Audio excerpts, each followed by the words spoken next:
За та бүхэнд 11-р сарын 10-ны өдрийн мэнд хүргэе. 11-р сарын эхний 7 хоног буюу 3-аас 7-ны өдрүүдэд Монголын хөрөнгийн зах зээл дээр ямар томоохон үйл явдал болваа. За энэ мэдээллийг хүргээд хоёрт нь хувьцааны 20 дахь зах зээлийн арилжааны тойм мэдээлэлээ хүргэе.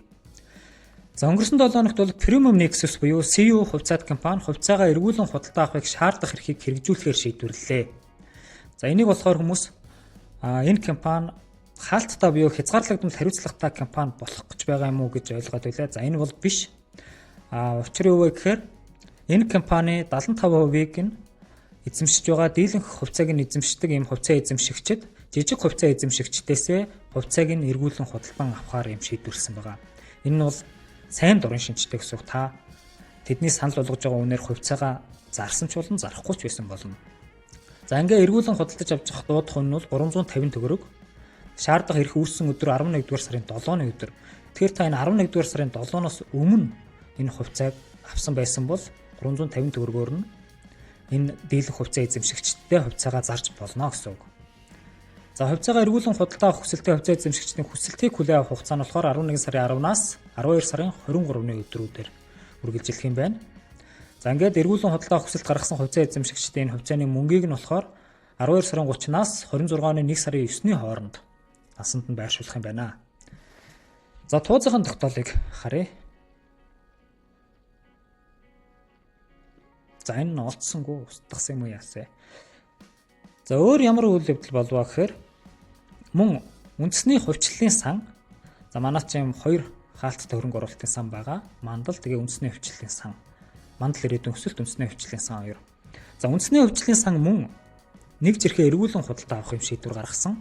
За энэ нь бол хувьцааг халааслах гэсэн ойлголт байдаг. Тэгэхээр хувьцаа гаргасан тухайн компани за энэ тохиолдолд бол сан маань өөрөө цангийнхаа нэг зэрхийг эргүүлэн худалдаж авах юм шийдвэр гаргасан байна. За өмнөх CU-гийн хувьд болохоор энэ компанитай ямар ч хамааралгүй компани дийлэнх хувьцааг нь эзэмшиж байгаа хүмүүс жижиг хувьцаа эзэмшигчдээсээ хувьцааг нь дуудах юм шийдвэр гаргасан байгаа. За үндэсний хувьчлалын сан төлөөлөл удирдах зөвлөлийн 25 оны 10 дугаар сарын 31-ний өдрөөр за ийм тоо тогтоолын дагуу хөрөнгийн биржээр дамжуулан өөрийн нэг зэрхийг зах зээлээс эргүүлэн худалдаа авах шийдвэр гаргасан байна.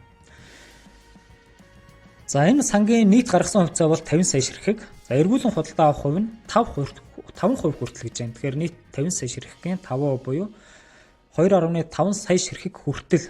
За хүртэл гэдэг маань бол заавал 2.5 сая гэсэн үг шүү дээ. Дээд хязгаар нь.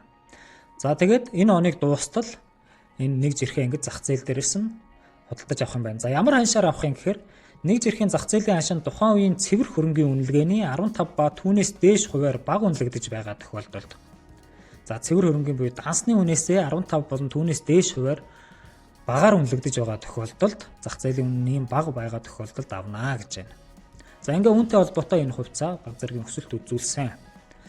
Улаанбаатар Impact сургуулийн ахлахангийн сурагчид Монголын хөрөнгийн биржид зочилсон байна 11 сарын 7-ны өдөр.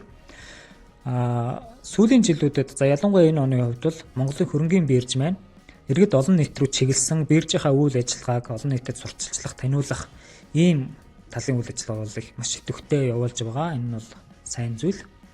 За баруун болон төвийн аймагуудад 1072 ширхэг хувьцаа ба хөрөнгийн зах зээл гэсэн юм сэдвтэй өдрөлгүүдийг тус нэг өдөр нэг аймагт нэг өдөр ингэж зохион байгуулсан 9 болон 10 дугаар саруудад. За өнгөрсөн 7 хоногийнхоо 20 дахь зах зээлийн хувьцааны мэдээтэй танилцъя. 3.7 тэрбум төгрөгийн арилжаа явагдсан байна. Өдөрт 700 орчим сая төгрөгийн арилжаа явагдсан байна. Идэвхтэй арилжаалагдсан 5 үнэт заас. Нэгт Хаан банк 832 сая, хоёрт Хас банк 502 сая, гуравт Ард даатгал 397 сая төгрөг. Ард даатгалын санхүүгийн тайлан гарсан ашиг нэлийн өндөр өсөлттэй байсан. За үүнтэй холбоотой хувьцааны арилжааны итвэх нэмэгдсэн баха. Апо хувьцаат компани 4-т нь 372.4 сая төгрөг, 5-т нь 5 толгой 267.5 сая төгрөг. За Эрдэнэ ресурс маань хувьцааны итвэхээр топ 5-аас хасагдсан байна. Хамгийн их өсөлт үзүүлсэн 5 үнэт-цаас өсөлтийн дараалалаар нэгт хишиг бол 16.6%, хоёрт хөсөг трейд 15%, гуравт Автимпкс 14.6%, дөрөвт Жинко Тур бороо 9.5%, тавт нь CU 7.6%, Premium Nexus гэдэг алт ёсны нэртэй.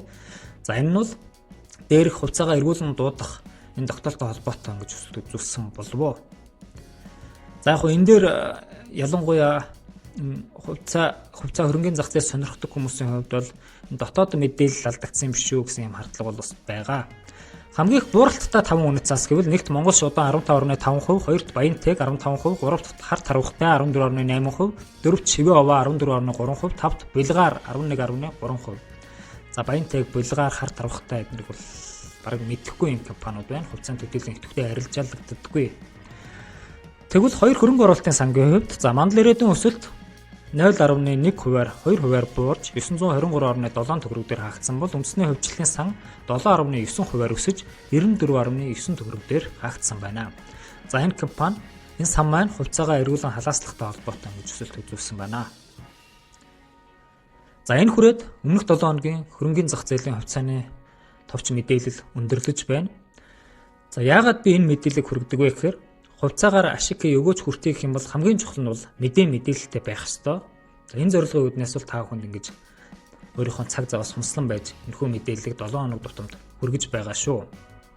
За хоёр сангийн тухайд тусдаа нэг бичлэг байгаа. Жишээлбэл үндэсний хувьчлалын сан бол 2019 онд байгуулагдчихсан Монголын хамгийн анхны юм хөрөнгө оруулалтын сан. За 2029 он хүртэл үйл ажиллагаагаа явуулна. 2029 онд 3 өөр төрлийн 3 төвшөнд юм үнийн зорилтоо нэгж сангийнхаа үнийн зорилтоо дэвшүүлсэн байдаг. За тэр бичлэгээс та дэлгэрэнгүй мэдээллийг харах боломжтой шүү.